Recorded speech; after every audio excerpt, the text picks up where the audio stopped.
This is the Unitarian Universalist Church of Indianapolis. Sermon for April 11th, 2021, A Beacon of Hope by Jamie Hinson-Rieger.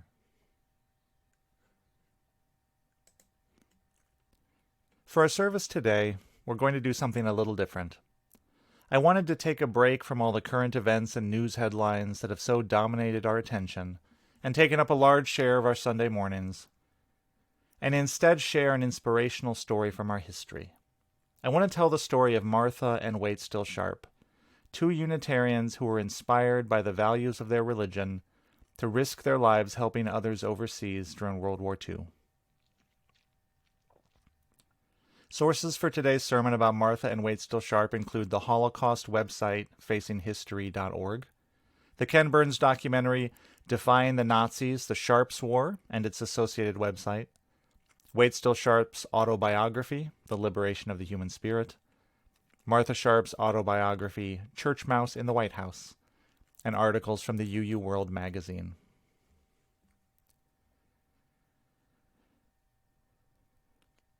How many times can you cheat death and live to tell about it?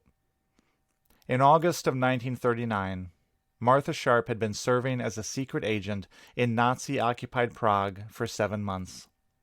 Ostensibly a Unitarian relief worker along with her husband Waitstill, her true mission was a rescue operation to get Czech dissidents out of the country. In the course of this work, Martha had been stalked through the city by an agent of the German Gestapo.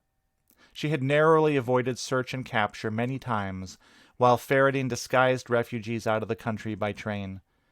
Her office had been ransacked again and again by German agents, looking for evidence of her illegal liberation work.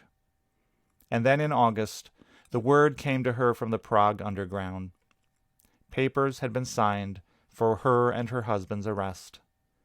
In Nazi-occupied Prague, arrest meant imprisonment at least, possibly torture and death.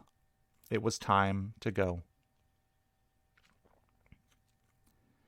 In the late 1930s, an estimated 250,000 refugees had fled the German Reich and Austria after the Anschluss for the relative safety of Prague. These refugees included Jews, communists, freethinkers of every stripe, and outspoken critics of the Nazis. It also included a large community of Unitarians at the Unitarian Church of Prague, led by the Reverend Norbert Chapek.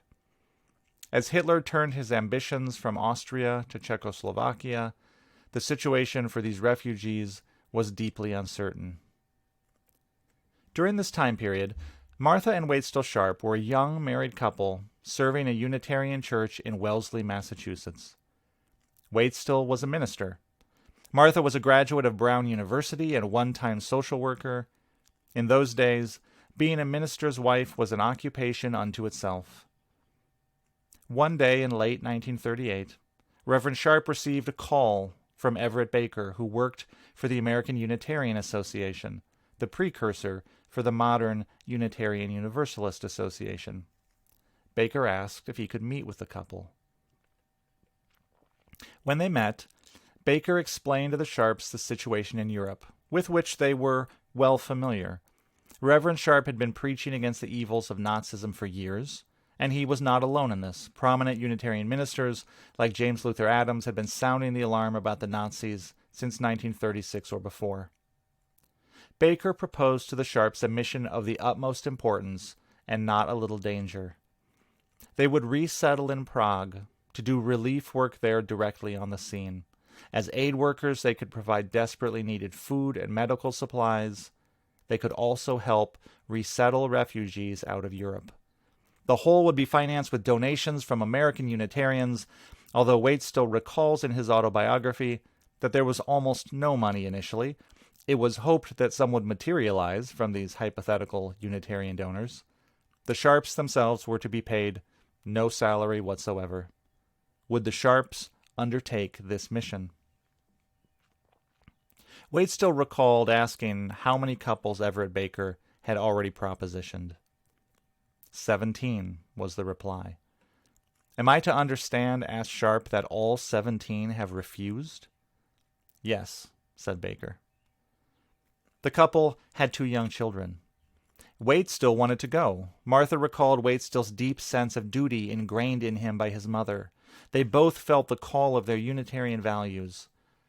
Martha was torn, but ultimately agreed to go, entrusting the children to a family friend. The Sharps arrived in Prague in February of 1939.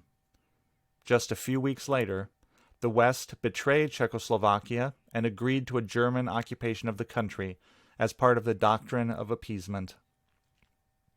Waitstill recalled that overnight, every trace of Czech democracy vanished. When German troops poured across the border to secure control, they brought with them an enemies list. People the Nazis wanted arrested, imprisoned, or killed. The situation for the refugees in Prague had become deadly. Waitstill and Martha thus began a 7-month rescue operation. Disguised as religious relief workers, they forged visas, passports, and identity papers. Intellectuals and dissidents were smuggled by train to the border, disguised as gardeners and laborers. Sometimes they had no idea who they were really rescuing. The night Martha narrowly escaped arrest by the Gestapo, she was engaged in a clandestine meeting with a man she knew only as Mr. X. She successfully guided Mr. X from his apartment to a place of safety at the London consulate. To this day, no one knows who Mr. X is, although it is surmised that he was a dissident Czech journalist. During this period, Waitstill set up a money laundering operation by which Czech refugees could deposit their currency with him, and he would arrange for British currency to be waiting in their name at London and other banks, at a favorable exchange rate. Everything was done off-book, by promise and memory. Waitstill recalled in his biography that when they finally settled the accounts in London, from memory, there was a discrepancy of 39 cents. Since the Nazis had forbidden the exchange of local currency, this was all quite illegal. When word came of their imminent arrest, Waitstill was in Switzerland for a youth conference. Martha fled for Paris. She later learned that the Gestapo arrived at her hotel room the very next day to arrest her. From Paris, the Sharps boarded a steamliner for New York, the Queen Mary. While they were en route, Germany invaded Poland, and World War II began. As a result, their ship immediately became a target for German submarines. They charted a new course they hoped would be safer. The remainder of the voyage was made with lights out and smoking forbidden on deck. Fortunately, they made it home safely. A ship behind them, the Athena, was sunk. When they returned, Martha remembered, "We were back in another world. Love, children's arms, plentiful food, and the only thing that concerned Americans that September seemed to be which team would win the World Series. It would be 2 more years before America would enter the war." The Sharps did not stay in this place of safety for long. The Unitarians were forming something called the Unitarian Service Committee to respond to the Nazi menace. In 1940, they asked the Sharps to return to Europe, this time to Nazi-occupied France with the same mission, to get people out. And they again agreed to go, setting up operations in supposedly neutral Marseille. They again agonized over leaving the children, but if they had any considerations for their personal safety, family friend Gand de Filia says these were never recorded. In France, the Waitstills took on different tasks, working with the International Red Cross and the British. Martha focused on purchasing and distributing a train car's worth of Nestlé's powdered milk to give to starving babies in the south of France. She also personally rescued 27 children and settled them in homes in America. Waitstill worked on a plan to rescue 1,000 Czech soldiers, which ultimately fell through. While Martha stayed in France, he resettled in Lisbon and worked on refugee requests flooding out of Unitarian headquarters in Boston. Working together, they were able to rescue several prominent Jewish intellectuals from Vichy, France, including the novelist Leon Feuchtwanger. It was this rescue work of the Unitarian Service Committee out of Lisbon that gave us the symbol of the flaming chalice. The kind of cloak and dagger work the Sharps and others were engaged in requires a very high degree of trust. Papers and official-looking documents are important. the USC commissioned an artist named Hans Deutsch to create a logo for them to stamp on letterhead that would serve as travel papers. Deutsch created the symbol of the flaming chalice for the logo. The then commissioner of the Unitarian Service Committee approved, saying the holy oil burning in it is a symbol of helpfulness and sacrifice. So if you take away only one thing from this sermon, please remember this. The central symbol of our faith that we light every Sunday is about helpfulness and sacrifice, yes, but what it's also about is fighting Nazis. That's where it comes from. In his autobiography, Waitstill recalls that the most haunting image he saw from his experience working with refugees was an office in Geneva he visited in 1939. In this office were filing cabinets stuffed to the brim with visa requests made to the West before the war by dissidents, artists, intellectuals, community leaders, desperate to get out of what would soon become Nazi-occupied territory. They knew the fate that awaited them if that would come to pass. How many requests were in these filing cabinets, Waitstill wanted to know.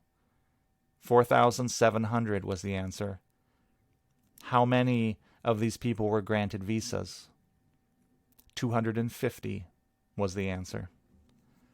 Waitstill would later write, fully as awful as the tragedy from which they were fleeing was the tragedy of inflexible immigration bars and requirements, stupid labor class hostilities towards refugees, and the lack of interested money in the democratic countries, which doomed all but a tiny fraction of them to the death of the body and the soul in their own convulsed nations. The Sharps returned to America in late 1940, home to their children and the congregation they served. Martha and Waitstill returned to Czechoslovakia again for a year in 1946 to bring aid and relief to the devastated post-war country. Martha then devoted her life to politics and humanitarian work. She did extensive work, in particular, helping settle Jewish refugee children in Palestine. Waitstill remained in the ministry. The Sharps divorced in 1954 and each later remarried. For the rest of their lives, they rarely spoke of their work during the war. Waitstill died in 1983, and Martha in 1999. In 2005, the Sharps were awarded the designation Righteous Among the Nations by the Holocaust organization Yad Vashem, recognizing those non-Jews who made extraordinary efforts to help Jews during the war.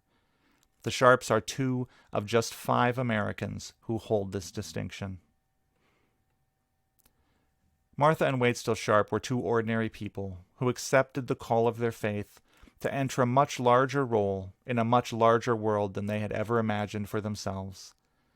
With decent people under attack by the forces of intolerance, racism, anti-Semitism, and oppression, they responded from their deep sense of commitment to Unitarian values of freedom, tolerance, and human goodwill.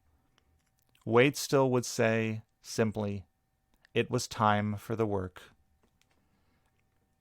We are all called to the work of our liberal religious tradition in different ways, large and small.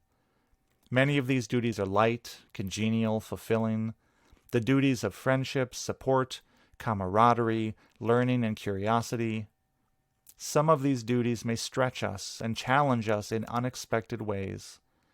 There are many today who suffer the pains of intolerance and oppression in the world and here at home. Our tradition calls us to keep striving for the cause of human liberation. And when we receive that call, may we say, as simply and plainly and courageously as the Sharps, that it is time for the work. Blessed be, and amen.